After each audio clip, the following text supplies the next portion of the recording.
Hello friends, Radhe Radhe. कैसे हैं आप सभी। और गोपाल एंड रीना किचन में आप सभी का स्वागत है। सबसे पहले तो आप सभी का बहुत बहुत धन्यवाद कि आपने जो लक्ष्मी माता पूजन विधि है उसको इतना प्यार दिया है और इतने सारे और इतने प्यारे प्यारे कमेंट्स आए हैं। उनमें से कुछ कमेंट्स ये भी थे कि जो हमने लक्ष्मी माता पूजन विधि यानी कि दिवाली पर जो जो पूजन के लिए सामान यानी कि सामग्री इस्तेमाल की है, फिर हमें इसका बाद में क्या करना है, और माता रानी की जो हमने चौकी लगाई है क्या वो अगले दिन उठानी है, 2 दिन बाद उठानी है, या फिर हमें उस चौकी को कब उठाना है। और जो तस्वीरें थी जो हमने इसमें तस्वीर माता रानी की तस्वीर यूज़ की है उनका फिर हमें क्या करना है। तो आज इसी से रिलेटेड मैं आपको वीडियो में बताने वाली हूँ कि माता रानी की चौकी हमें कब उठानी है और उस सामान का क्या करना है। तो आइए चलते हैं अपनी वीडियो की तरफ। तो सबसे पहले तो जो हमने इसमें सामग्री यूज़ की है, जैसे हमने भोग लिया है तो हमें भोग का क्या करना है। भोग का जो हम इस्तेमाल करते हैं और माता रानी को अर्पित करते हैं या फिर किसी भी पूजन में जो भोग लगाते हैं वो भोग हम क्या करते हैं, वो भोग हम अपने पूरे परिवार को बांट देते हैं और फिर हम सब मिलकर उसको खाते हैं। और थोड़ा सा उसमें से भोग हम माता रानी को रात के लिए अर्पित कर देते हैं, ताकि ऐसा माना जाता है हिंदू धर्म में कि माता रानी जो है दिवाली के दिन लक्ष्मी माता सबके घरों में ज़रूर आती है, और ना जाने माता रानी कब आ जाए, तो भोग तो होना ही चाहिए और पानी भी वहाँ पर ज़रूर होना चाहिए। और जो अक्षत आप देख सकते हैं, जो अक्षत मैंने पूजन में यूज़ किए हैं। अक्षत का क्या करना है, अक्षत को आप जो है अपने खाने में रख कर यानी कि अपने चावल में मिलाकर आप यूज़ कर सकते हैं, उनको बनाकर खा भी सकते हैं। और अगर आप ऐसा ना करना चाहें तो आप जो अक्षत आपने पूजा में इस्तेमाल किए हैं उनको आप पक्षियों को या फिर गाय माता को डाल सकते हैं।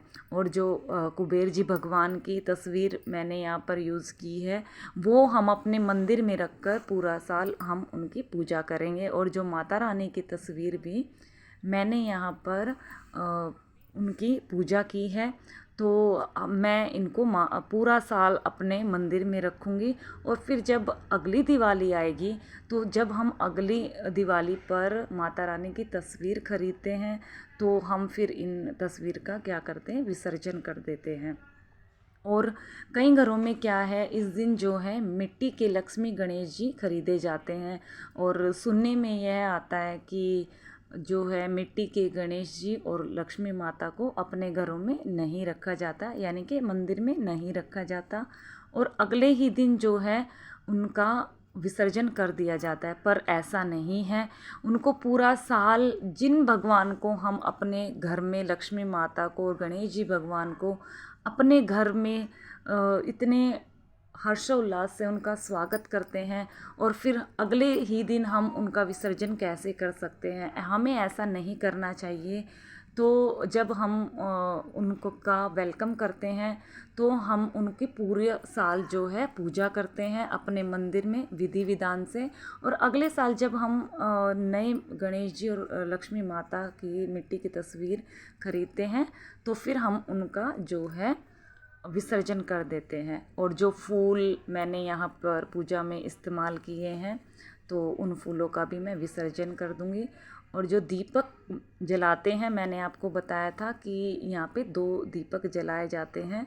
अखंड जोत एक जलाई जाती है और सारी रात भर ये अखंड जोत जलती रहती है। और क्योंकि दिवाली के दिन माता रानी के पास जो है हमें कम से कम 12-1 बजे तक तो जगे रहना चाहिए, क्योंकि माता रानी पता नहीं कब आ जाए, और उनके वेलकम के लिए तो हमें जगा रहना ज़रूरी है। तो मैंने यहाँ पर चांदी के लक्ष्मी और गणेश जी भगवान का पूजन किया है। तो इन गणेश जी भगवान और लक्ष्मी माता को आप लाल कपड़ा बांध कर अपनी तिजोरी में जहाँ पर आप पैसे रखते हैं वहाँ पर इनको विराजमान कर सकते हैं। और जो ये जनेऊ मैंने पूजा में यूज़ किया है, आप ये जनेऊ जो है मंदिर में या पंडित को या पुजारी को दे सकते हैं, या फिर आपके घर में अगर कोई जनेऊ पहनता है तो फिर आप जो है जनेऊ उनको पहनने के लिए दे सकते हैं। और आप देख सकते हैं मैंने यहाँ पर मोरपंख भी जो है यूज़ किया है। मोरपंख को मैं अपने लड्डू गोपाल के लिए यूज़ करूँगी। और ये है मिट्टी के गणेश जी भगवान जो कि पूजा में यूज़ होते हैं, और पूजा के बाद मैं जो है इनका विसर्जन यहाँ पे कर दूँगी। और मैंने यहाँ पे कोडी और गोमती चक्र और जो हल्दी की गांठ यूज की है, उनको मैं जो है एक लाल कपड़े में बांध के पोटली बनाकर अपनी तिजोरी में रख लूँगी। और जो ये नमक और धनिया मैंने यहाँ पर इस्तेमाल किया है, नमक को मैं अपने खाने में यूज़ करूँगी, धनिए को भी अपने खाने में यूज़ करूँगी, क्योंकि जो है अन्नपूर्णा माता उससे खुश रहती है और हमारे जो है अन्न धन के भंडार हमेशा भरे रहते हैं। और थोड़ी से इसमें से धनिया, जो आपको सूखा धनिया है, आपको अपनी क्यारी में डाल देना है जहाँ पर आपके पेड़ पौधे लगे हुए हैं। इससे हम माता रानी से यह प्रार्थना करेंगे कि हे माता रानी, आप हमारे घर में अन्नपूर्णा माता बनकर इसी तरह से विराजमान रहना। और ये जो पानी का लोटा यानी कि कलश मैंने यहाँ पे स्थापित किया है, ये हमें जो पूजा की सामग्री होती है या फिर कलश स्थापना होती है, जो भी सामग्री है, जो चौकी है माता रानी की, वो हमें अगले ही दिन गोवर्धन वाले दिन नहीं उठानी होती, वो हम भैया दूज वाले दिन उठाते हैं माता रानी के। क्योंकि हमने दिवाली वाले दिन शाम को पूजन किया है और रात तक 12-1 बजे तक माता रानी के लिए हम जगे हैं। तो ऐसा तो नहीं है कि मेहमान हमारे घर में रात को आए, वो हमारे घर में रात को विराजमान भी रह सकती है। और सुबह ये नहीं है कि उनका बिस्तरा हम उठा देंगे, तो हमें जो है इसको अगले दिन यानी कि भैया दूज वाले दिन उठाना है। तो आप देख सकते हैं यहाँ पे है मेरे हाथ में इलायची और लौंग।